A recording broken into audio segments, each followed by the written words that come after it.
விஜய் நடித்த பீஸ்ட் படத்தில் பயமாக இருக்கா, இதுக்கப்புறம் இன்னும் பயங்கரமாக இருக்கும் அப்படின்னு ஒரு டைலாக் சொல்லுவார். ஏன்னா திரையில் சொன்னதெல்லாம் தரையில் நடக்குதுங்கிற மாதிரி வெறும் 60 நாள் 2 மாத ஆட்சிலேயே பல பயங்கரமான சம்பவங்கள் தமிழ்நாடு முழுக்க நடந்துக்கிட்டு இருக்கு. அதாவது தமிழ்நாட்டு அரசியல் வரலாற்றில் மிக கொடூரமான ஆட்சி அப்படின்ட்டு ஜெயலலிதாவோட ஆட்சியை சொல்லுவாங்க. அதுவும் குறிப்பாக 1991லேருந்து 96 காலகட்டம் அதையே மிஞ்சுற அளவுக்கு, அதாவது நம்மளையே இதுக்கு ஜெயலலிதாவே பரவாயில்லையே அப்படின்னு சொல்கிற அளவுக்கு வெறும் 2 மாதத்தில் அந்த பேரை எடுத்திருக்காரு விஜய். அவர் ஆட்சியில் கடந்த 2 மாதங்களில் நடந்த பல கொடூரமான பயங்கரமான சம்பவங்களில் முக்கியமான சம்பவம் நாகர்கோவிலில் நடந்த சபரிநாதன் அப்படிங்கிற 34 வயது இளைஞர், மாற்றுத்திறனாளியும் கூட. அவரோட லாக்அப் டெத் மரணம் அப்படின்னு வரும். இது வெறும் மரணம் கிடையாது. முதல்வர் விஜயோட நேரடி கட்டுப்பாட்டில் இருக்க காவல்துறையோட சில காவலர்கள் நடத்தின கொலை. மாற்றுத்திறனாளி இளைஞர் சபரிநாதனை அடிச்சே கொலை செஞ்சிருக்கு காவல்துறை. வலது கை ஊனம், அந்த ஊனமுற்ற கையையே 2வது 3 இடத்துல உடைச்சிருக்காங்க. வலது நெஞ்சு பக்கத்துல கீழே ஸ்கிராட்ச் இருக்குது. காலையும் ரெட் காலையும் இந்த நீல் பக்கத்துல உடைச்சிருக்காங்க. சபரிநாதன் 34 வயது இளைஞர். அவர் ஒரு மாற்றுத்திறனாளி. நாகர்கோவில் பக்கத்துல ஈத்தங்காடு அப்படிங்கிற ஒரு கிராமம். அதுல 3க்கு 3ன்னு சின்ன பெட்டிக்கடை வச்சு அங்க ஒரு பெட்டிக்கடை நடத்திட்டு இருந்திருக்காரு. அவருக்கு ஒரு வலது கை, அவரோட வலது கை ஒரு நீளம் குறைவு. அதனால மாற்றுத்திறனாளிக்கான சர்டிபிகேட் வச்சு அதன் மூலமா ஒரு கடை வச்சு நடத்திக்கிட்டு இருக்காரு. அவருக்கு ஒரு 4 மாதம் குழந்தை இருக்கு. அனந்தவள்ளி அப்படின்னு ஒரு மனைவி இருக்காங்க, அக்கா இருக்காங்க, அப்பா முடியாம வீட்டுல படுத்த படுக்கையா இருக்கிற ஒரு அப்பா. அப்படி ஒரு குடும்ப பின்னணியில இருந்து ஒரு பெட்டி கடை நடத்தின மாற்றுத்திறனாளி சபரிநாதன் அவர் கடையில தடை செய்யப்பட்ட குட்கா பொருள் வச்சிருந்தாரு, ஒரு 10 பாக்கெட் வச்சிருந்தாரு அப்படின்னு சொல்லி அவரை அரெஸ்ட் பண்ணியிருக்கு காவல்துறை. இந்த கைது ஜூலை 9ஆம் தேதி வியாழக்கிழமை அன்னைக்கு நடந்திருக்கு. அவரை போலீஸ் ஸ்டேஷனுக்கு கூட்டிட்டு போய் அவரை விசாரிச்சுட்டு வீட்டுக்கு அனுப்பியிருக்காங்க. பட் விசாரிச்சுட்டு வீட்டுக்கு அனுப்புனவங்க அவரோட செல்போனை மட்டும் வாங்கி வச்சிருந்திருக்காங்க. அதை வாங்கிக்கிறதுக்கு அடுத்த நாள் வெள்ளிக்கிழமை 10ஆம் தேதி போனை வாங்கிட்டு போ அப்படின்னு சொல்லி கூப்பிட்டுருக்காங்க. அதுக்காக சபரிநாதன் போலீஸ் ஸ்டேஷனுக்கு போயிருக்காரு. போலீஸ் ஸ்டேஷனுக்கு போன பிறகுதான் அங்க என்ன நடந்துச்சுன்னு தெரியல. அவங்க உன்னை கைது செய்யறோம், நீ வீட்டில் போய் உனக்கு வேண்டிய துணிமணி எல்லாம் எடுத்துட்டு வா அப்படின்னு சொல்லி அனுப்பியிருக்காங்க. இவர் வீட்டுக்கு வெள்ளிக்கிழமை அன்னைக்கு போலீஸ் என்னை கைது பண்ணிட்டாங்க, ஜெயிலுக்கு ரிமாண்ட் பண்ணி சிறையில் அடைக்க போறாங்க, அதனால நான் ட்ரெஸ்ஸை எடுத்துட்டு போறேன்னு சொல்லிட்டு அப்பா அம்மாட்ட சொல்லாத. ஏன்னா அப்பா முடியாதவர், அம்மா வயதானவங்க. அவங்கள பையன் குட்கா கேஸ்ல அரெஸ்ட் பண்ணி ஜெயிலில் இருக்கான் அப்படிங்கிறது தெரிய வேணாம் அப்படின்னு சொல்லி மனைவிட்ட சொல்லிட்டு வெள்ளிக்கிழமை போலீஸ் ஸ்டேஷனுக்கு போறாரு. அவரை ரிமாண்ட் பண்ணி ஜெயிலில் அடைச்சிட்டாங்க. நாகர்கோவில் கிளை சிறையில் அடைச்சிட்டாங்க. சனி ஞாயிறு 2 நாள் இருக்காரு. ஆக்சுவலாக என்னன்னாக்க சிறையில் அடைச்சிட்டாரு. அவங்க மனைவி போய் சிறையில் அவரை பார்த்துருக்காங்க. அப்பா ரொம்ப பயந்த சுபாவத்தோட இருந்திருக்காரு. வீட்டில் யார்ட்டையும் சொல்லாத, நீ எப்படியாச்சும் எனக்கு ஜாமீன் எடுக்கிறதுக்கான வேலைகளை பாரு, நான் சீக்கிரம் வெளியே வரணும் அப்படின்ட்டு பதட்டமாக சொல்லியிருக்காரு. சனி ஞாயிறு விடுமுறை. கரெக்டாக வெள்ளிக்கிழமை அவர் கைது செஞ்சு ரிமாண்ட் பண்ணி ஜெயிலில் அடைச்சிட்டாங்க. சனி ஞாயிறு விடுமுறை, ஜாமீன் வாங்க முடியாது. திங்கட்கிழமை தான் ஜாமீன் வாங்க முடியும் அப்படிங்கிற சூழல். காவல்துறை அவரை கிளை சிறைக்கு அனுப்புறாங்க. ஒரு கைதியை சிறைக்கு அனுப்புறீங்க அப்படின்னாக்க மாஜிஸ்ட்ரேட்ல அவங்கள ஆஜர்படுத்தணும். ஆஜர்படுத்தி அவர் தான் ரிமாண்ட் பண்ணுவார். ரிமாண்ட் பண்ணி நீதிமன்ற காவலில் வைக்கலாம், அப்படியே நீதிமன்ற காவலையோ காவல்துறையோட காவலையோ வைக்கலாம் அப்படின்ட்டு சொல்லுவார். அதுக்கு முன்னாடி மருத்துவ பரிசோதனை செய்யணும். அப்படி சபரிநாதனுக்கும் மருத்துவ பரிசோதனை செய்யப்பட்டிருக்கு. மருத்துவ பரிசோதனை செஞ்சு அதில் அவருக்கு உடல்நிலை சரியில்லாதவர் அப்படின்னு வந்துச்சுன்னா ஜெயிலுக்கு அனுப்ப மாட்டாங்க, ஹாஸ்பிட்டலுக்கு அனுப்புவாங்க. அனுப்பி என்ன பிரச்சனையோ அது சரியான பிறகு அதுக்கப்புறம் ஜெயிலுக்கு போறதா இல்லை வீட்டுக்கு அனுப்புறதா ஜாமீன் கொடுக்கறதாங்கிறத நீதிபதி மேஜிஸ்ட்ரேட் முடிவு பண்ணுவார். அப்படி சபரிநாதனுக்கான அந்த மருத்துவ ரிப்போர்ட்ல அவருக்கு எந்த உடல்நல குறைவும் இல்லை அப்படின்னு சொல்லப்பட்டு அதை மாஜிஸ்ட்ரேட் ஏத்துக்கிட்டு தான் சிறைக்கு அமைச்சிருக்காரு. ஒரு வீடியோவும் வெளியே இருக்கு. அதாவது சிறைக்கு போறதுக்கு முன்னாடி போலீஸ் ஸ்டேஷன் வாசல்ல உட்காந்துருக்காரு, நல்லா தான் உட்காந்துருக்காரு, ஆரோக்கியமான உடல் நலத்தோட இருக்காரு. அப்படியான வீடியோவும் வெளியே இருக்கு. அப்ப அவர் ஜெயிலுக்கு போறதுக்கு முன்னாடி அவருக்கு எந்த உடல்நல பிரச்சனை இல்லை அப்படிங்கிறது ஒரு ஆதாரமா, வீடியோ ஆதாரமாகவும் இருக்கு. அவங்க வீட்டில் இருக்கவங்க சொல்றாங்க அவருக்கு எந்த ஹிஸ்டரி, அதாவது இல்னஸ் ஹிஸ்டரி எதுவுமே கிடையாது, ரொம்ப உடல் ஆரோக்கியத்தோட இருந்தவர் தான் அப்படின்னு சொல்றாங்க. போலீஸ் கொடுத்த அந்த மெடிக்கல் சர்டிபிகேட்லையும் சொல்லுது. ஆனாலும் அவர் சனி ஞாயிறு 2 நாள்ல எப்ப இறந்தாரு அப்படின்னு நமக்கு தெரியல.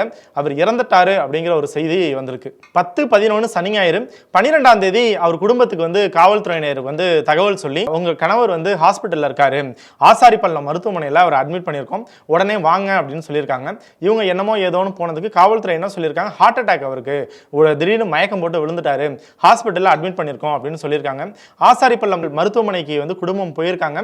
ஹாஸ்பிட்டலுக்கு போன பிறகுதான் காவல்துறையிலேருந்து சொல்றாங்க, உங்க கணவர் வந்து இறந்துட்டாரு அப்படின்ட்டு சொல்றாங்க. உடனே குடும்பத்தில் இருக்க எல்லாத்துக்கும் அதிர்ச்சி. எப்படி இறந்தாரு, ஏன் எதிராருன்னா எந்த பதிலுமே வரல. ஆனாலும் வந்து எங்க உடம்பு எங்க இருக்கு அப்படின்னாக்கா மார்ச்சுரியில் இருக்கு அப்படின்னு சொல்றாங்க. மார்ச்சுரியில் போய் கணவரோட உடலை பார்க்கறதுக்கோ அல்லது மகனோட உடலை பார்க்கறதுக்கோ குடும்பத்தினர் யாருக்குமே போலீஸ் வந்து அனுமதி தரல. அதனால அவங்க ஹாஸ்பிட்டல் வாசல்லே உட்காந்து போராட்டத்தை முன்னெடுக்கிறாங்க.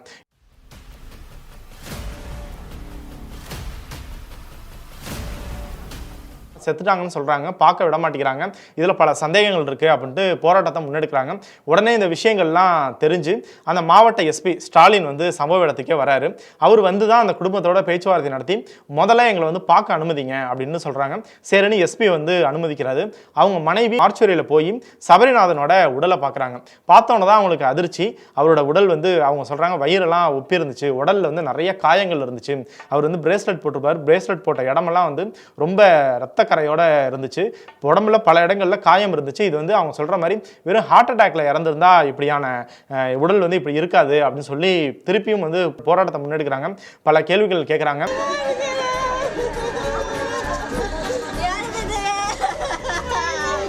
அதற்கு பிறகு தான் வந்து போஸ்ட்மார்டம் செய்யணும் அப்படிங்கிற விஷயமே இங்கே வருது. அவரோட உடல் வந்து போஸ்ட்மார்டம் செய்யப்படுது. சாதாரண ஒரு குட்கா கேஸுக்காக ஒரு 3 நாள் சிறையில் வைக்கப்படுறாரு. அதுக்கப்புறம் வீட்டில் இருக்கிறவங்கள்ட்ட ஹார்ட் அட்டாக் மருத்துவமனையில் அட்மிட் பண்ணியிருக்கோம்னு தகவல் சொல்லப்படுது. அதற்கு பிறகு இறந்துட்டாரு, ஹார்ட் அட்டாக்ல இறந்துட்டாரு அப்படின்னு தகவல் சொல்லப்படுது. அதற்கு பிறகு போராட்டம்லாம் நடத்தி போய் உடலை பார்க்கும்போது தான் அதில் காயங்கள் இருக்குன்னு சரின்னு போஸ்ட்மார்டமுக்கு உத்தரவு பிறப்பிக்கப்படுது. அதுக்கப்புறம் மேஜிஸ்ட்ரேட்டே வந்து அவரோட உடலை பார்க்குறாரு. ஒரு 19 இடங்களில் காயங்கள் இருக்கு அப்படின்னு சொல்லி அவரே குறிப்பிடுகிறாரு. அதுவும் காயங்கள் எந்த அளவுக்குன்னா அவருக்கு உடல் முழுக்க தலையில இருந்து கால் வரைக்கும் பல இடங்கள்ல அவருக்கு வந்து அடிக்கப்பட்டிருக்காரு காவல்துறையால. துடிச்சிருக்கா, சித்திரவதை படிச்சிருக்கீங்கன்னு பார்த்து தானே படிச்சு தானே சார் தெரியணும். எப்படி செத்தான்னு தெரியாதுல்ல சார், வலிக்குது சார்னு சொல்லிருப்பாரு. அது ஒண்ணும் தான் சார் எங்க அதுல கேட்டுட்டே இருக்கு. நெஞ்சில் காயங்கள் இருக்கு. அவர் வந்து இந்த வலது கை வந்து நீளம் குறைவா இருக்கும். அதனால தான் அவர் மாற்றுத்திறனாளிக்கான சர்டிஃபிகேட் வச்சிருக்காரு. குறிப்பா அந்த கையிலேயே 3 இடங்கள்ல காயம் இருக்கு. இன்னொரு அதிர்ச்சிகரமான விஷயம் என்னன்னாக்கா அவரோட பிறப்புறுப்புல காயங்கள் இருக்கு அப்படின்னு உடல் முழுக்க காயங்கள் அந்த மாஜிஸ்ட்ரேட்டை எழுதி குறிப்பிடுகிறாரு. பிரேத பரிசோதனை ரிப்போர்ட் வருது. அந்த ரிப்போர்ட்லயும் இந்த காயங்கள் எல்லாமே உறுதிப்படுத்தப்படுது. அவருடைய வலது கை ஊனம், அந்த ஊனமுற்ற கையையே 3 இடத்துல உடைச்சிருக்காங்க. வலது நெஞ்சு, இந்த நெஞ்சு வலது நெஞ்சு பக்கத்துல கீழே ஸ்கிராட்ச் இருக்குது, தலையில அடிபட்டு இருக்குது, ரத்தக்கட்டு இருக்குது, காலு ரைட் காலையும் ரெட் காலையும் இந்த நீல் பக்கத்துல உடைச்சிருக்காங்க. அதுவும் இந்த 19 காயம்ங்கிறது வெளியில நமக்கு தெரிகிற காயங்கள். இதை தாண்டி ரொம்ப பலமா வந்து அவர் தாக்கப்பட்டிருக்காரு, போலீஸால தாக்கி கொலை செய்யப்பட்டிருக்காரு அப்படின்னு பிரேத பரிசோதனை ரிப்போர்ட்ல உறுதி செய்யப்படுது. ஸோ குடும்பம் வந்து இது வந்து கொலை, போலீஸ் வந்து கணவரை என் மகனை கொலை செஞ்சிருச்சு அப்படின்னு போராட்டம் பண்றாங்க. உடலை வாங்காம போராட்டம் நடக்குது. இந்த சம்பவங்கள் எல்லாமே திங்கள் செவ்வாயின்னு 2 நாட்கள் வந்து நாகர்கோவில் பகுதியில் பரபரப்பாக பேசப்படுது. சில ஊடகங்களில் மட்டும் பேசப்படுது, பெருசாக மற்ற எந்த ஊடகங்களையும் பேசப்படலை. இப்படி ஒரு சம்பவம் லாக்அப் டெத் தமிழ்நாட்டில் நடந்து ஒரு குடும்பம் வந்து நடுத்தருவில் நின்று போராடிட்டு இருக்கும்போது ஒரு மாற்றுத்திறனாளி இளைஞரை வந்து பிறப்புறுப்புல காயம் ஏற்படுத்தி கொலை செஞ்சு சம்பவம் நடந்திருக்கும் போது ஊடகங்கள்லாம் என்ன பேசிக்கிட்டு இருந்துச்சு அப்படின்னாக்க, பெரம்பூர் தொகுதிக்கு முதலமைச்சர் சிஎம் போறாரு அப்படின்ட்டு ஃபுல்லாக அதுதான் லைவ். அவர் வந்து பெரம்பூருக்கு போகிறது, ரோட்டில் இறங்கி நடக்கிறது, அங்கே போய் ரேஷன் கடையில் பார்த்து ரேஷன் அரிசி எல்லாத்துக்கும் பருப்பு போடுறது, அரிசி போடுறது, ரேஷன் கார்டு கொடுக்கறது, இதெல்லாம் தான் ஃபுல்லாக போயிட்டு இருந்துச்சு. அதுவும் தந்தியெல்லாம் ஒரு படி மேலே போய் சிஎம் அழகாக சிரித்தார், சிஎம் கையை அசைத்தார், அங்கே வர பெண்கள்கிட்டலாம் பேட்டி எடுத்து சிஎம்கே நெஞ்சியை கிழிச்சு கொடுத்துருவேன் இப்படின்ட்டு ஃபுல்லாகவே அன்னைக்கு வந்து ஒரு லாக்அப் டெத்தை முழுமையாக மறைச்சு மொத்த மீடியாவும் விஜயும், ஏன்னா முதலமைச்சருக்கு நிச்சயம் இந்த சம்பவம் தெரிஞ்சிருக்கும், ஏன்னா உளவுத்துறையோட ரிப்போர்ட் வந்து தினமும் தமிழ்நாடு முழுக்க இந்த சம்பவங்கள்லாம் நடந்திருக்கு, இது பின்னணி இது அப்படிங்கிற ரிப்போர்ட் எல்லாமே முதலமைச்சர்கிட்ட நிச்சயம் போயிருக்கும். விஜயும், அதான் விஜய் மீது ஒரு குற்றச்சாட்டு இருக்கு, அவர் வந்து உளவுத்துறை ரிப்போர்ட் எதையுமே படிக்கிறது இல்லை, எல்லாத்தையும் வந்து விஷ்ணு ரெட்டியும் ஜெகதீஷ் பழனிசாமின்னு ஒரு கூட இருக்கிற ஆட்களே வந்து பார்த்து படிச்சுட்டு அதில் ஒன்றும் இல்லை கீழே போட்டுருன்னு சொல்லி உளவுத்துறை ரிப்போர்ட்டை டீல் பண்ணுறாங்க அப்படிங்கிற குற்றச்சாட்டு இருக்கு. அதே ஆனால் இது வந்து நிச்சயம் முதலமைச்சருக்கு தெரிஞ்சிருக்கணும்.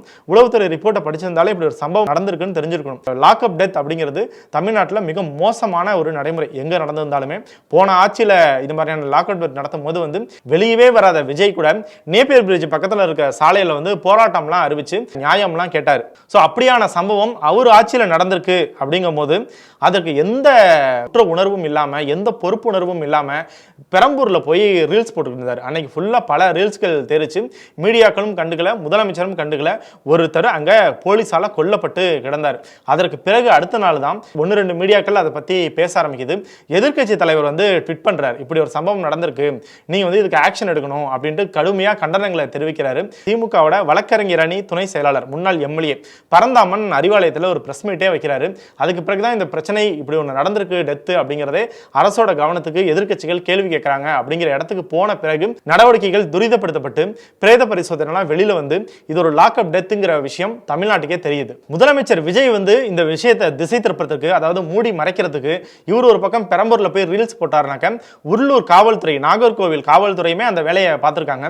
ஹாஸ்பிட்டல் வாசல்ல ரோட்ல நின்று அவரோட குடும்பம் வந்து போராட்டம் நடத்திட்டு இருக்காங்க. உடலை வாங்க மாட்டேன், முறையான விசாரணை செய்யணும், குற்றவாளிகள் தண்டிக்கப்படணும்னு. ஆனா நாகர்கோவில் காவல்துறை என்ன பண்ணியிருக்காங்க, அவரோட கிராமம், அது ஒரு சின்ன கிராமம், அந்த கிராமத்தில் நம்ம முன்னாடியே சொன்ன மாதிரி அவங்க அப்பா உடம்பு முடியாதவர் வீட்டில் வந்து படுத்த படுக்கையா இருக்காரு. அந்த ஊர் விஏஓ அவங்க அப்பா வீட்டுக்கு போய் அவங்க படுத்த படுக்கையா இருக்க அவங்க அப்பாட்ட அவருக்கு என்ன புரியும், அவர்கிட்ட போய் ஒரு லெட்டர்ல இது மாதிரி எந்த பிரச்சனையும் பண்ணாம நாங்க என் பையனோட உடலை வாங்கிக்கிறேன், அதுக்கு நான் ஒப்புதல் அளிக்கிறேன் அப்படின்னு எழுதி கையெழுத்து போட சொல்லி வற்புறுத்தி இருக்காரு. அதுக்கப்புறம் அருகில் இருக்கிறவங்களாம் வந்து என்ன விஷயம் ஏதுன்னு கேட்டு கையெழுத்து போடாம தடுத்திருக்காங்க. அப்பா ஒரு ஸ்ட்ரோக் பட்டு வீட்டில் இருக்காரு. நான் எங்க அம்மா என் குடும்பமே இங்க இருக்கும்போது எங்க அப்பா பார்த்துக்க ஆள் இல்ல. அங்க போய் வில்லேஜ் ஆபீசர்ட்ட வில்லேஜ் ஆபீசர் போய் என் தம்பி உடம்ப வாங்க சொல்லி கையெழுத்து கேட்டிருக்காங்க சார். இதற்கு பிறகு இது தமிழ்நாடு முழுக்க பேசப்படுற ஒரு லாக்அப் டெத், ஒரு காவல் மரணமா கொலையா பேசப்படுது. அதற்கு பிறகு அவங்க மனைவி அனந்தவள்ளி பல சேனல்களுக்கு பேட்டி கொடுக்குறாங்க. அவங்க என்ன பிரச்சனை, அதாவது ஒரு காவல் நிலையம் ஒரு 3க்கு 3 பெட்டி கடை வச்சிருக்கிறவர் போய் கொலை செய்யற அளவுக்கு காவல்துறைக்கும் அவருக்கு என்ன பிரச்சனை அப்படின்னாக்க, அவர் அங்க பெட்டி கடை வச்சிருக்கிறவர் அங்க அந்த பகுதியை சேர்ந்த எஸ்ஐ, அவர் பேர் வந்து பிரைட் பிளாசிஸ். அவர் தொடர்ந்து அந்த பக்கத்தில் வந்து அவர் தான் ரோந்துக்கெல்லாம் போயிட்டு வந்திருப்பார் போல இருக்கு.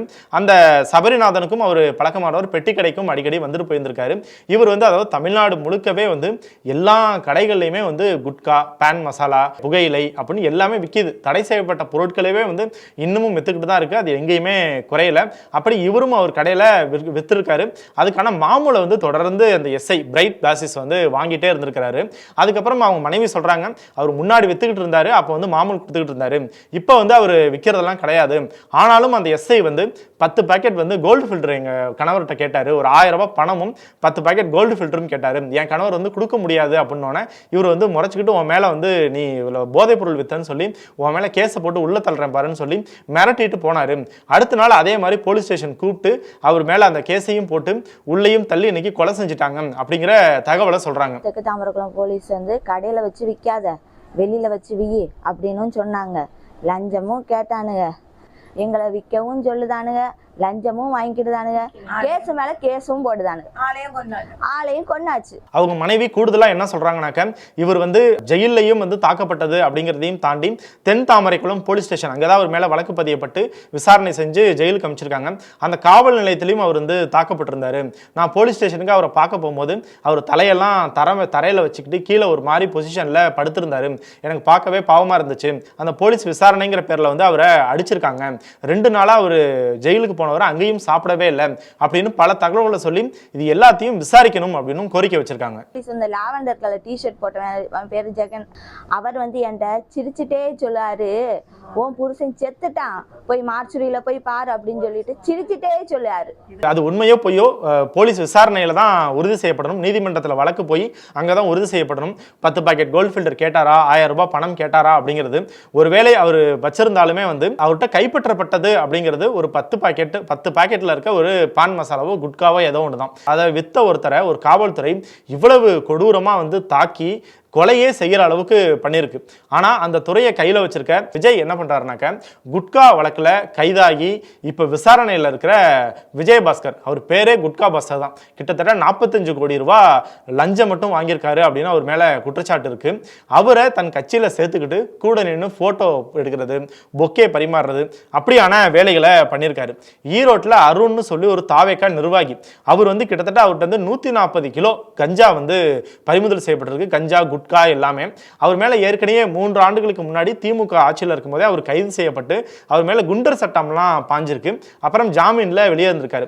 அவரை பிடிச்ச காவல்துறை என்ன பண்ணுச்சு, ஒரு பக்கம் வெறும் 10 பாக்கெட் அவரை கொலை செஞ்சுட்டாங்க, இன்னொரு பக்கம் 140 கிலோ அவர்கிட்ட இருந்து குட்கா பறிமுதல் செஞ்சிருக்காங்க. அவரை அன்னைக்கு நைட்டோட நைட்டா, ஒரு நைட்டு கூட போலீஸ் ஸ்டேஷன்ல வைக்காம போலீஸ் ஸ்டேஷன்ல சொந்த ஜாமீன்ல நைட்டோட நைட்டா வீட்டுக்கு அனுப்பியிருக்காங்க. குளித்தலையில தாவேகா ஒன்றிய செயலாளர், அவர் பேர் ரமேஷ். அவர் கல்யாணமான ஒரு பொண்ணு, அந்த பொண்ணுக்கு ரொம்ப நாளா பாலியல் தொல்லை கொடுத்திருக்காரு. பின்னாடியே போறது, கையை பிடிச்சி இழுக்கிறதுங்கிற வேலைகள் எல்லாம் செஞ்சிருக்காரு. அந்த பொண்ணு ஒரு மெடிக்கல் ஷாப்ல வேலை பார்த்திருக்காங்க. ரொம்ப நாளா பாலியல் தொல்லை கொடுத்தவர் அன்னைக்கு வேலையை முடிச்சுட்டு அவங்க வரும்போது பைக்ல போய் அவங்கள கடத்துறதுக்குலாம் முயற்சி பண்ணியிருக்காரு. அப்பயும் அவர் காவல்துறை புகார் கொடுத்தும் கைது பண்ணல, அவரை விட்டுட்டாங்க. ஊர் மக்கள்லாம் சேர்ந்து அந்த ரமேஷ் தாவேகா ஒன்றிய செயலாளரை அடிச்ச பிறகு அவர் போலீஸ் கைது செய்து. ஸ்ரீவைகுண்டம் எம்எல்ஏ சரவணன், இவர் ஆல்ரெடி பாலியல் புகார்ல சிக்னவர். சொந்த கட்சி நிர்வாகி ரெண்டு பெண்களை சொந்த கட்சி நிர்வாகிகள் இன்னும் 2 பேர் வேலை வாங்கி தரேன்னு கார்ல கூட்டிட்டு போய் ஜூஸ்ல மயக்க மருந்தை கொடுத்து பாலியல் வன்புணர்வு செஞ்சிருக்காங்க. சொல்லி இதை வெளியில எங்கேயும் சொல்லாத, நம்ம வேணுங்கிறத பேசி தீர்த்துக்கலாம், மேலிடத்துல பேசிட்டேன், மேலிடத்துல பேசலன்னு அந்த பொண்ணை ஏமாத்திருக்காங்க. அந்த பொண்ணு ஒரு கட்டத்தில் மீடியாக்கள்லேயே பேசி என்னை மிரட்டுறாங்க, இதுக்கு நியாயம் கிடைக்கணும் அப்படின்லாம் சொல்லி அந்த பொண்ணே நேரடியாக பேரையே சொன்னாங்க, எம்எல்ஏ சரவணன் இதுக்கு பின்னாடி இருக்காரு அப்படின்ட்டு. ஆனால் அவர் மேலே விஜய் எந்த நடவடிக்கையும் எடுக்கல. அவருக்கு பதிலுக்கு என்ன பண்ணாருனாக்கா 2 துப்பாக்கி போலீஸ் பாதுகாப்புக்கு கொடுத்தாரு. இவர் மேல அந்த வழக்கு மட்டும்தான் இருக்கா அப்படின்னாக்கா, தூத்துக்குடி மாவட்டம் சாத்தான்குளம் பகுதியில் 450 கிலோ குட்கா பறிமுதல் செய்யப்படுது. 450 கிலோங்கிறது பாதி தமிழ்நாட்டுக்கே நீங்க சப்ளை பண்ணலாம். அதுக்கு பின்னாடி இருக்கிறதும் ஒரு தாவேகா ஒன்றிய செயலாளர், அவர் பேரு எஸ் குணசேகரன். இந்த எஸ் குணசேகரனுக்கும் எம்எல்ஏ சரவணனுக்கும் பயங்கர தொடர்பு இருக்கு. அதை அந்த கட்சியை சேர்ந்த நிர்வாகியே சரவணன்ட்ட ஃபோன் பண்ணி, ஏன்னா இப்படி குணசேகரன் 450 கிலோ குட்காவை கடத்தி கைது ஆயிருக்காரு, நீங்க ஃபுல்லா இது மாதிரி கஞ்சா கேஸ் குட்கா கேஸ்ல சிக்கிறவனை எல்லாம் கட்சியில சேர்க்கிறீங்க, ஊர் பக்கம் ரொம்ப அவமானமா இருக்குனே அப்படின்னு பேசுற ஆடியோக்கள்லாம் இருக்கு. இன்னமும் அவங்க மேல விஜய் எந்த நடவடிக்கையும் எடுக்கல. இவங்களாச்சும் தாவேகா ஒன்றிய செயலாளர்கள் நிர்வாகிகள். கில்லி சரத் அவர் அமைச்சரா இருக்கார், தாம்பரம் எம்எல்ஏ. அவர் வெளிப்படையாவே உலகமே பார்க்குற மாதிரி ஒரு போதைப் பொருளை பயன்படுத்தினார், அதுவும் பொது இடத்துல. அவர் மேல ஒரு விசாரணை கூட கிடையாது, அது உண்மையா பொய்யா, அவர் போதைப் பொருள் டெஸ்ட்டுக்கு உட்படுத்தி அவர் போதைப் பொருள் பயன்படுத்தக்கூடியவரா இல்லையா அப்படின்னா அந்த டெஸ்ட் கூட பண்ணல. இன்னமும் அவர் ஒரு அமைச்சராகவே தொடர்ந்துகிட்டு இருக்காரு. ஒரு பக்கம் தன் கட்சியை சார்ந்த யாரு என்ன வேணாலும் பண்ணிக்கலாம், நீ போதைப் பொருள் எடுத்துக்கலாம், பெண்களை பாலியல் வன்புணர்வுக்கு உள்ளாக்கலாம், அவங்களை மிரட்டலாம், என்னன்னாலும் பண்ணிக்கலாம், உன்னை எதுவுமே பண்ண மாட்டோம், நாங்களே சொந்த ஜாமீன்ல விடுவோம், துப்பாக்கி ஏந்திய போலீஸ் பாதுகாப்பு கொடுப்போம். ஆனா இன்னொரு பக்கம் ஒரு 10 பாக்கெட் குட்கா உனக்கு கிடைச்சிருச்சா, தூக்கி உள்ள வச்சு 3 நாள்ல கொலை செய்வோம் அப்படிங்கிறத தாவேகா அரசு சொல்லாம சொல்லுது. விஜய் ஆட்சிக்கு வந்த இந்த 60 நாட்கள்ல 2 மாதங்கள்ல இது 5வது விசாரணை கொலை. அதாவது காவல்துறையால பாதிக்கப்பட்டு தற்கொலை செய்து கொண்டவர்கள், கொலை செய்தவர்களோட பட்டியல். முதல் நாள் சென்னையில் எம்ஜிஆர் நகர், அங்க ஒருத்தர் அரெஸ்ட் பண்றாங்க. அவர் பேர் வெங்கடேசன். அவர் போதையில் இருந்தாருன்னு சொல்லி அவரை முதல் நாள் கூட்டிட்டு போய் நைட் ஸ்டேஷன்ல வச்சு விசாரிச்சு அனுப்புறாங்க. அடுத்த நாள் அவர் தற்கொலை பண்ணிக்கிறாரு. இதே மாதிரி திருச்சி ஸ்ரீராம்ங்கிற ஒரு இளைஞர், அவரையும் போலீஸ் கொண்டுட்டு போய் ஒரு நாள் முழுக்க விசாரணை செய்றாங்க. விசாரிச்சுட்டு வீட்டுக்கு அனுப்புறாங்க. அடுத்த நாள் அவர் தற்கொலை பண்ணிக்கிறாரு. கிருஷ்ணகிரியை சேர்ந்த 17 வயது ரோஷன், அங்க விசாரணைங்கிற பேர்ல ஒரு காவல் அதிகாரி அந்த ரோஷனை கூட்டிட்டு போய் விசாரணை செஞ்சுட்டு அவனோட போனை பிடிங்கி வச்சுக்கிறாரு. அடுத்த நாள் அந்த ரோஷன் தற்கொலை செஞ்சுக்கிறான். சிவகாசியில அந்தோணிராஜ் அப்படிங்கிற ஒரு வயசான விவசாயி, அவரை அவருக்கும் அவரோட உறவினர் ஒருத்தருக்குமே நில பஞ்சாயத்து. ஸோ இந்த கேஸ் அங்க இருக்க போலீஸ் ஸ்டேஷனுக்கு போகுது. அவங்க அங்க இருக்கிற போலீஸ் ஆபீசர்ஸ் அவங்க ஏதோ பெரிய ஜட்ஜு மாதிரி அந்தோணிராஜையும் இன்னொரு தரப்பையும் கூப்பிட்டு விசாரிக்கிறேங்கிற பேர்ல மிரட்டி இருக்காங்க. அவரு விஷம் குடிச்சு தற்கொலை செஞ்சுக்கிறாரு. இப்படி காவல்துறையோட விசாரணையினால 4 பேர் தற்கொலை செஞ்சுக்கிட்டாங்க. ஒருத்தர் இன்னைக்கு லாக்அப் டெத்ல காவல்துறையோட இதுலயே மரணமே அடைஞ்சிட்டாரு. அதாவது முதல்வர் விஜய் இந்த கொலையை எப்படியாவது மூடி மறைக்கணும்னு சொல்லி பெரம்பூர்ல போய் ரீல்ஸ் போட்டு பல விஷயங்களை பண்ணாரு. ஆனாலும் அது நடக்கல. அந்த உள்ளூர் காவல்துறையும் அவர் ஹார்ட் அட்டாக்ல இறந்துட்டாரு, அந்த பிரச்சனையே பண்ணாம அவங்க அப்பாட்ட திருட்டுத்தனமா கையெழுத்து வாங்கி பாடியை கொண்டு போய் டிஸ்மோஸ் பண்ணிடுவோம், இப்படி எல்லாம் முயற்சி செஞ்சாங்க.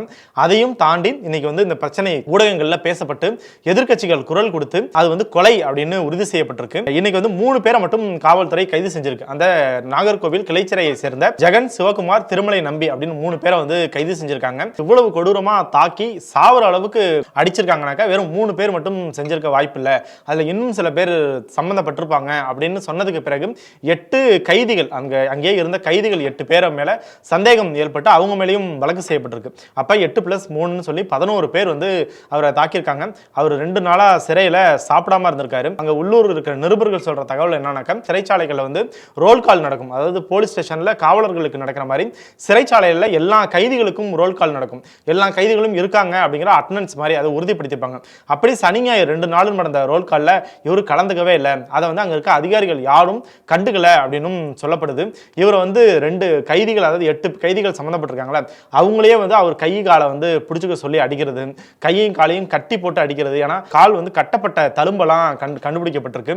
அப்படின்னா அவர் வந்து கொடுமையாக கொலை பண்ணியிருக்காங்க.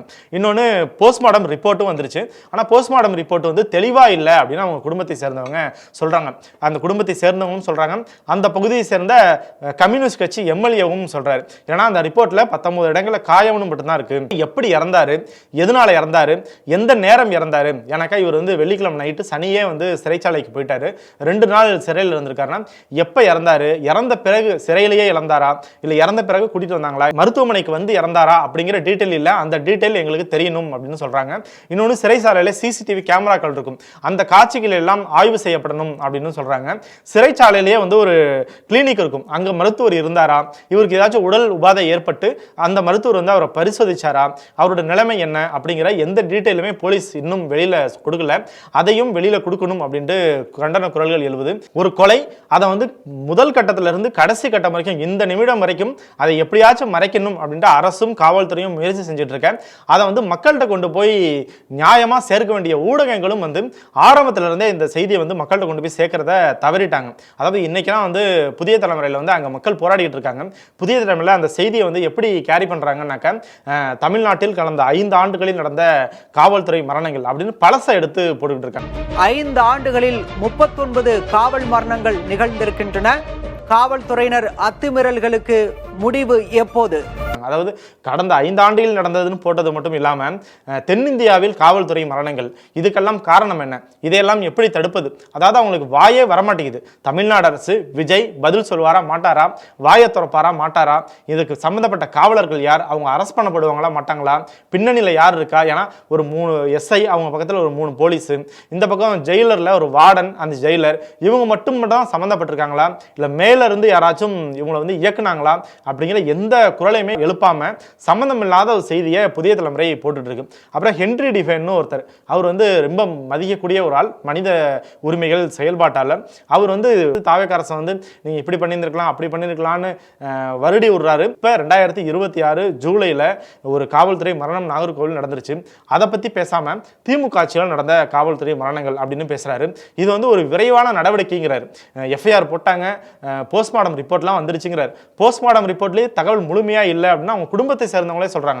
ஏன்னா அவங்க குடும்பத்தில் சேர்ந்தவங்களுக்கு ஒரு போஸ்ட்மார்டம் ரிப்போர்ட் படிக்கிற அளவுக்குலாம் பெரிய அறிவு இருக்காரு. அதுலேயே அவங்க அதை படிச்சுட்டு இதில் எப்போ இறந்தாருங்கிற தகவலே இல்லை, எப்போ ஹாஸ்பிட்டல் கூட்டு வந்தார், எந்த தகவலுமே இல்லை அப்படின்னு சொல்றாங்க. இவர் வந்து ஒரு மிகப்பெரிய முக்கியமான மனித உரிமைகள் செயற்பாட்டாளர். ஆனால் இவர் வந்து அரசு விரைவாக நடவடிக்கை எடுத்திருக்கு அப்படின்ட்டு புகழ்ந்துகிட்டு இருக்காரு. இதையெல்லாம் விட ஒரு கொடுமை என்னன்னாக்க, முதல்வர் விஜய் இதுக்கு பதில் சொல்ல வேண்டிய முதல்வர் விஜய், அவர் வந்து அவர் நடிச்ச ஜனநாயகன் படத்தோட போஸ்டரை அவர் பேஜ்லேயே போட்டுக்கிட்டு இருக்காரு.